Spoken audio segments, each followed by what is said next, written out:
Hello guys, today we're taking a look at the ROG Strix G16 gaming laptop, powered by the RTX 5070 Ti and built for serious performance. Right away, the 16-inch 165Hz display makes a big difference. Motion feels smooth and responsive, whether you're in fast-paced shooters or racing titles. The high refresh rate combined with quick response times keeps gameplay sharp and fluid. Under the hood, it's driven by a powerful Ryzen 9 processor paired with the RTX 5070 Ti and 12 GB of VRAM. That combination delivers strong performance in modern AAA games with ray tracing and high settings enabled.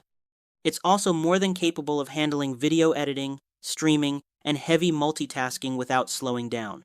Cooling is handled by an advanced thermal system designed to keep temperatures under control during long gaming sessions, while Dolby Atmos speakers add immersive audio to match the visuals. With fast SSD storage and DDR5 memory, load times are quick and app switching feels seamless.